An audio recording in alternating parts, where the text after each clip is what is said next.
निकालिए। देखिए, सभी हमारे पत्रकार भाई, ठीक है चलो। आज बिहार में बिहार विधानसभा में बिहार का बजट जो है वो पेश किया गया है और ये सरकारी पन्नों पर झूठ और जुमलों की स्याही से लिखा हुआ भाषण जो है माननीय उप मुख्यमंत्री सम्राट चौधरी जी ने पढ़ा है, मगर इससे जमीनी सच्चाई कुछ और है, वास्तविकता कुछ और है। और पूरी तरीके से जब हम लोगों की सरकार 2015 में महागठबंधन की थी, उस जमाने से ही ये बात पुरानी बातें दोहराई गई हैं। हर ब्लॉक में स्टेडियम बनेगा। शायद इनको स्टेडियम की परिभाषा समझ में नहीं आती। आज तक 10 सालों में, ये इतने सालों में आज तक जो है किसी भी प्रखंड में ढंग का स्टेडियम आज तक नहीं बना है। वही पुरानी बातें जो 5 घंटों में जो है पटना पहुंचेंगे, 4 घंटों में पहुंचेंगे, लेकिन स्थिति क्या है, पुल पुलिया टूटता रहता है, भ्रष्टाचार का भेंट चढ़ता रहता है। एक पुल, मेगा जो पुल जो बन रहा है वो एक बार नहीं 3-3 बार टूटता है, फिर भी किसी पे कार्रवाई नहीं होती। हम लोगों को बिहार की चिंता है और इन लोगों को सरकार बचाने की चिंता है। हम लोगों को लगा कि इस आखिरी बजट में जो इस मौजूदा सरकार, जो एनडीए की सरकार है नीतीश कुमार जी के नेतृत्व में, ये इन लोगों का आखिरी बजट है। अब ये लोग दोबारा सत्ता में आने वाले लोग नहीं हैं। आखिरी बजट में हम लोगों ने कल मांग भी की थी कि 200 यूनिट फ्री में बिजली किया जाए, किसानों का जो ऋण है वो माफ़ किया जाए, उनको फ्री में बिजली उपलब्ध कराया जाए। माई बहन मान योजना के तहत कम से कम 65% ऐसी महिलाएं हैं जिनको खून की कमी है। बिहार प्रदेश में सबसे ज़्यादा बौनेपन की शिकार जो होते हैं बच्चे हो रहे हैं पूरे देश में। इनको कम से कम 2500 रुपया प्रति माह जो है वो दिया जाए। हम लोगों की मांग थी कि गैस सिलेंडर को जो है 500 रुपया कर दिया जाए। वृद्धा पेंशन, विधवा पेंशन, दिव्यांगों का पेंशन 400 से बढ़ा करके ये 1500 रुपये कर दे। लेकिन इसमें कहीं भी इस मौजूदा बजट में इस एनडीए की सरकार ने ध्यान नहीं दिया। लेकिन आखिर कब तक नहीं करेंगे? हम लोग हमेशा इस लड़ाई को लड़ेंगे और इनसे जो है नाक रगड़वा करके भी करवाना पड़े तो महिलाओं के खाते में उनको आर्थिक न्याय दिलवाने का काम हम लोग जरूर करेंगे। आप बताइए, 3,17,000 करोड़ का बजट इन्होंने बताया है भाई। 3,17,000 करोड़ का। टेक्निकल हम बात अगर पूछे तो सरकार को रेवेन्यू तो आ ही नहीं रहा, राजस्व तो मिल ही नहीं रहा, तो ये अचानक से 3,17,000 कैसे पहुंच गया? जब बिहार को रेवेन्यू ही नहीं आ रहा है तो ये 3,17,000 कैसे पहुंच गया? बात है कि ये इन्फ्लेटेड बजट है, बढ़ा चढ़ा करके। अगर बोलना ही था तो 3 लाख क्या, ये लोग 5 लाख बोल देते हैं, 5 लाख करोड़ करेंगे, तो इसका कोई मतलब नहीं है। पिछले बार भी जो बजट में इन लोगों ने घोषणा किया था, कौन सा काम जो है इन लोगों ने पूरा करने का काम किया है? पूरी तरीके से जो है धरातल पे कुछ नहीं नजर आ रहा। 7 निश्चय की बात करते थे, 7 निश्चय का बताओ कौन सा योजना सफल है? 7 निश्चय 2 की बात करते थे, बताओ 7 निश्चय 2 की योजना कौन सी सफल है? कोई तो योजना सफल नहीं हो पा रहा। ये पूरी तरीके से बिहार के हित में ये बजट है ही नहीं। ये केवल कागजों पर जो है ये बजट जो है केवल रह जाएगा, जैसा कि हम लोगों ने पूर्व में भी देखा है। केंद्र सरकार ने धोखा दिया, बिहार के साथ सौतेला व्यवहार किया है। आप बताइए, बिहार में साक्षरता को बेहतर करेंगे कैसे? इस पे बजट में कोई प्रावधान नहीं है, बल्कि बिहार साक्षरता के मामले में सबसे फिसड्डी राज्य है। प्रति व्यक्ति आय बिहार सबसे पीछे है पूरे देश में। प्रति व्यक्ति निवेश बिहार जो है सबसे पीछे है। किसानों की आय में सबसे पीछे है। सबसे ज्यादा पलायन बिहार में है। सबसे ज्यादा गरीबी और बेरोजगारी बिहार में है। कहीं कारखाने खोलने की बात नहीं कही गई, कहीं फैक्ट्री लगाने की बात नहीं कही गई। कहीं भी आप देखिएगा नौकरी रोजगार कैसे नौजवानों को उपलब्ध कराएंगे इसकी बात नहीं की गई। कैसे पेपर लीक रोकेंगे इसकी बात कहीं नहीं कही गई। पूरी तरीके से लॉ एंड ऑर्डर के बारे में कोई चर्चा नहीं, बल्कि अपराधी जो हैं आजकल प्रशासन के लोग जो है वो असुरक्षित महसूस कर रहे हैं। पुलिस कर्मियों को जो है मारा जा रहा है, कभी कौन माफिया मार दे रहा, सर फोड़ दे रहा, कभी गोली चला दे रहा। पुलिस का मॉडर्नाइजेशन कैसे हो इसके बारे में कोई चर्चा इस बजट में नहीं है। पलायन को हम कैसे रोकेंगे इसके बारे में कोई चर्चा नहीं। बंद चीनी मिल हो, जूट मिल हो, इसको कैसे खुलवाएंगे इसके बारे में कोई चर्चा नहीं है। दिव्यांग भाइयों के बारे में कोई चर्चा नहीं है।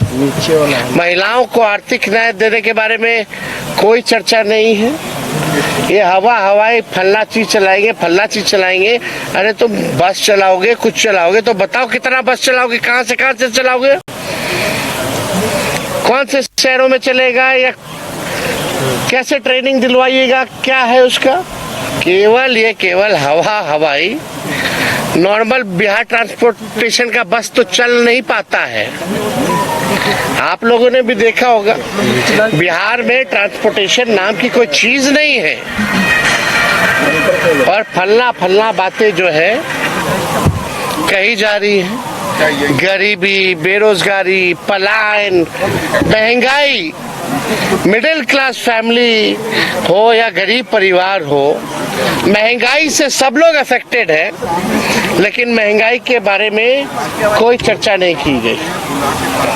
यह पूरी तरीके से बेकार का बजट है, बिहार के हित में नहीं है।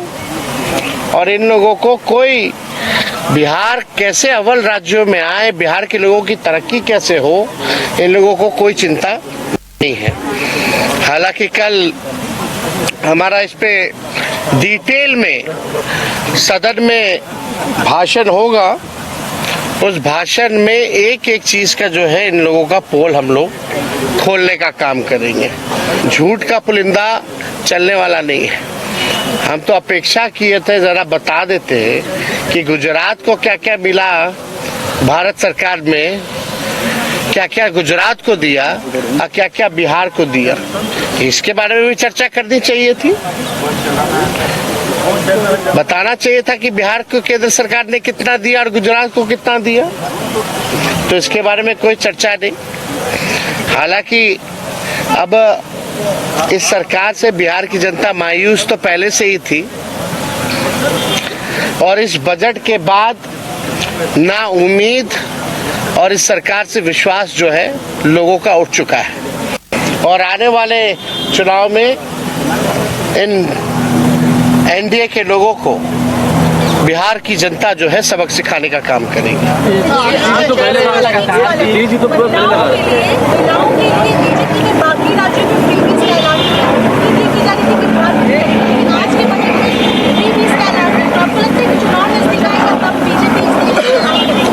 भैया हम लोग लगे हुए, हमने शुरू में भी प्रेस कॉन्फ्रेंस में कहा और हमने कल मांग भी की थी कि अगर माई बहन मान योजना का कॉपी भी करना तो कर लीजिए।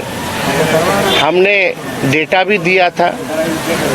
नेशनल हेल्थ का जो सर्वे जो हुआ था उसमें बिहार जो है महिलाओं को खून की कमियां हैं, 65% महिला, बहुत बड़ा है। बच्चे जो पैदा होते हैं बौनेपन का शिकार हो जाते हैं, जो भविष्य है।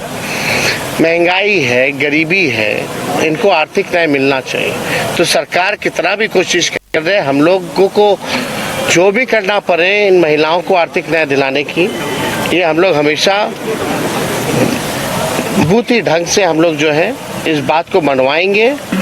और ये लोग नहीं करेंगे तो आने वाला जो हम लोगों का सरकार होने जा रहा है, पहले महीने से ही माई बहन मान योजना, इस योजना की शुरुआत करेंगे और माताएं बहनों को 2500 रुपया हम लोग देंगे।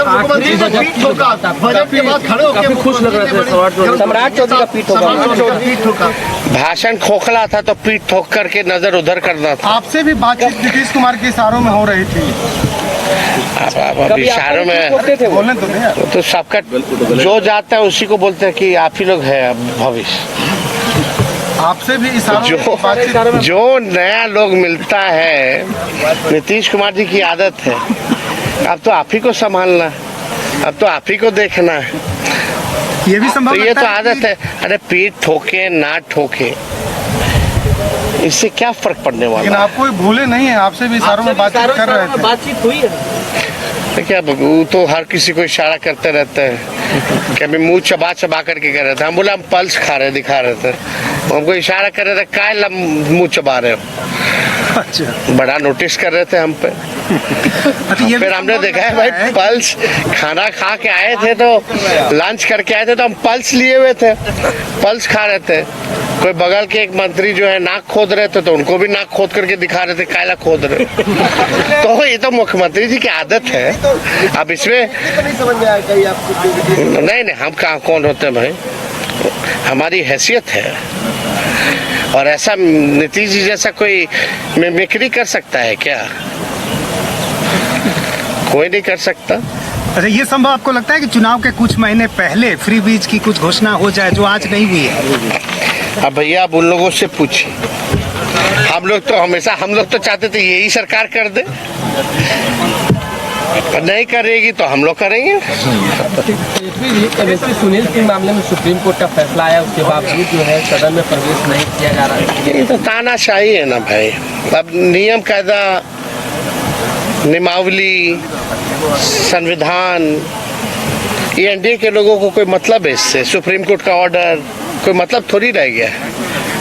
इसी को ना असल में गुंडा राज और तानाशाही कहते हैं।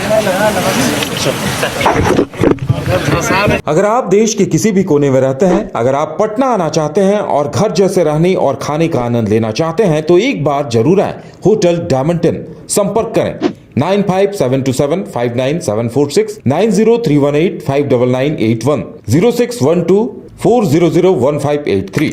एड्रेस अपोजिट विद्या संस्कार स्कूल, रंजन पथ, गोला रोड, बेली रोड, पटना 801503। विश्व स्तरीय मेडिकल सुविधाओं से युक्त रांची का देवनिका हॉस्पिटल, जहां है neonatal ICU, burn intensive care unit, modular operation theatre, 24/7 emergency trauma service, multi disciplinary ICUs, emergency care, MRI, CT scan, advance cath lab, fully automated path lab, echo, ultrasound, ultra modular patient beds और pharmacy. Devnika hospital and research centre, किफायती दर पर विश्व स्तरीय इलाज, ancillary chowk, Tupudana industrial area, Ranchi. 5 राज्य, 61 शहर, 150 project और एक वास्तु विहार। नई सोच, नया घर, बनाए रखिए अपना प्यार, सेवा में है वास्तु विहार।